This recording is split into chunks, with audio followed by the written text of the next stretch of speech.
The final episode of the Digital Circus revealed a lot of genuinely interesting stuff. However, today I want to talk specifically about what was hidden and what all of these scenes inside Jax's abstracted form even mean. Today you'll find out what all of this means, why one of them was chained up, how Jax's abstraction could have been prevented, and probably the most intriguing thing, whether Jax had a chance to return to the Digital Circus, thereby breaking the so-called curse of abstraction.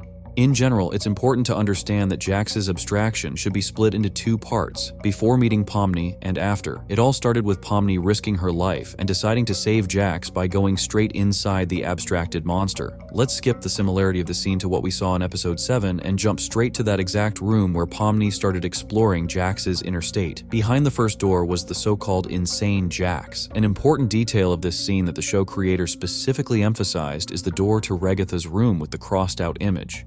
After Pomni said that she can always talk to Jax, and if he needs help then he can always come to her, Jax attacked her and started choking her, after which with a genuinely terrifying look on his face, he reminded her of what happened in episode 3. Jax didn't react to Pomni at all until she mentioned help, and if we remember the scene with Regatha from episode 9, she also said there that Jax could always come to her and talk about everything that was bothering him. Basically, right now, we were shown one of Jax's inner sides that had always been sitting inside him, thereby creating that recognizable bully image of Jax. However, why does Jax deep down care so much about Regatha? If you remember all the previous episodes, it felt like Jax was simply messing with her, but here we get a completely different picture. A little later, I'll talk about this in more detail, but for now, just remember that this exact scene shows us the very core of Jax's behavior. Closed off, cold-blooded, and aggressive on the outside, but at the same time with a huge sense of concern inside.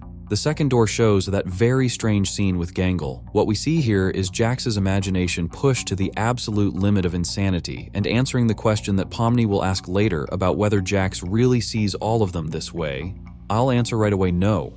Like I already said in the part about insane Jax, this is only one of his inner sides that defines our rabbit's behavior and worldview. Gangle was chosen in this scene for a reason. We all remember perfectly well how Jax treated Gangle, and I think by now it's no secret to anyone that this is connected to the fact that she got into the Digital Circus right at the moment when Jax was showing his worst side because of his guilt over Ribbit's abstraction. However, right here we can also remember the scene from episode 5 where Jax is clearly worried about Gangle's constantly depressed state, and even back then we realized that he isn't the horrible person he wants to seem like. Basically, putting all of this together, we understand that this scene is a truly sincere desire from Jax, but not for what it might have seemed like, but to be a little closer to Gangle without making her feel uncomfortable. All of this is once again connected to the fact that she most likely became the way we saw her exactly because of Jax, and he feels guilty about it.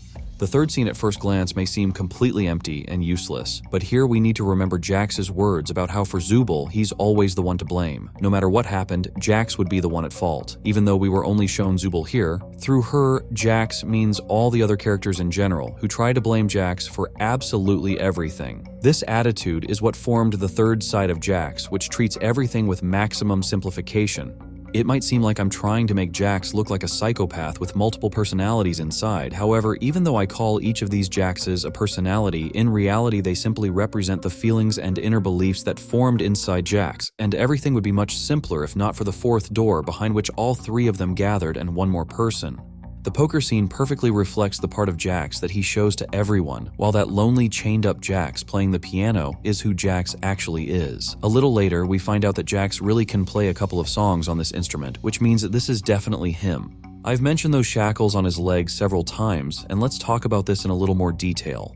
At the very beginning, it seemed like Jax was exactly the same on the outside and on the inside. However, as this character's storyline developed, we realized that there is a massive gap between who he really is and how everyone else sees him. The shackles are an inner restraining force that stops Jax from showing his real self, opening up to anyone, and talking about his worries. In this guy, we see what Jax could have been if not for what we're going to talk about in the next part of the video, but finally, wrapping up the chapter before meeting Jax, pay attention to a few interesting details. These three so-called inner sides disappeared only after someone from the outside affected them. Throughout this entire scene, we could see several doors that couldn't be opened even with a key, and most likely inside them there is something that Jax couldn't allow himself to tell anyone. Maybe these are stories about his parents, or maybe something else. If you have your own theories about what could be behind these doors, I'd be glad to read them in the comments. I was also intrigued by the moment when the key was handed over. Jax's true self was only able to do this after all 3 fake selves were destroyed. Basically, these few seconds showed us how Jax's transformation into an abstracted monster could have been prevented, and let's talk about that in a little more detail. The first steps toward Pomni and Jax getting closer already happened way back in the episode 5, and after that, everything only got worse. Of course, the main one to blame for this is Jax. However, notice the difference between Pomni's behavior then and now. In the previous episodes, she of course tried to get closer or somehow bring back her old relationship with Jax. However, it feels like at some point she simply gave up. While inside the body of the abstracted monster, she went all the way. She felt pain, saw complete chaos, and some kind of madness that made everyone look like idiots. However, she didn't give up. Instead of somehow arguing or talking to the 3 inner sides, she simply threw a bottle at him, thereby setting off the domino effect. Only because of her persistence was she able to reach, so to speak, Jax's heart, after which she learned the whole truth about who Jax is and why he constantly hides behind the cool guy mask made up of those same inner sides. Today I'm not going to go too deep into the story with Ribbit. We need to understand that after so many years, everything that happened still hasn't let Jax go even 1%. The most painful part of all this is that Jax himself is responsible for his so-called death. Pay attention to how much he was himself before that exact conversation. He was partly happy to be in the digital circus, and everything would have continued that way, if not for Jax's imagination, which came up with the idea that after he told the truth about himself, Ribbit would laugh at him or something like that. By creating this obsessive thought for himself, he destroyed not only himself, but also his closest friends, Kaufmo and Ribbit, and that's genuinely sad. The body of the abstracted monster is some kind of dimension where everything is separated the way it's supposed to be, and Pomni destroyed everything negative and fake. However, the problem is that this had already become a huge part of one person named Leroy, or as it's easier for us, Jax, and probably that's why the only good thing that was in Jax also disappeared. After Pomni was able to see that same Jax again, she didn't think about her own life for even a second anymore, and only wanted to save the person she sincerely considered her friend. And even knowing all of this, at first, Jax once again started closing himself off and hiding behind that same mask. And only when everything had already become unfixable, he was finally able to show his real self.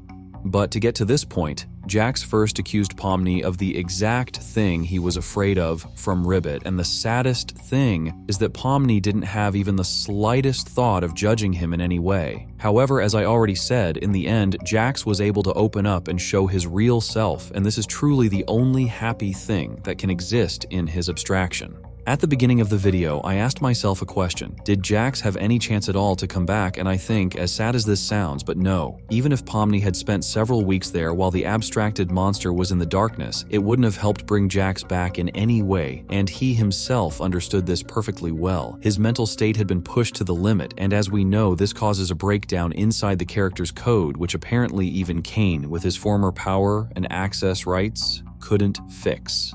I think these tears are like the final admission of his own stupidity and the mistakes that Jax made during his life in the digital circus, and I'm sure that after he felt that someone might need him, he finally realized that he would have wanted to return to the circus, but it was already impossible to do.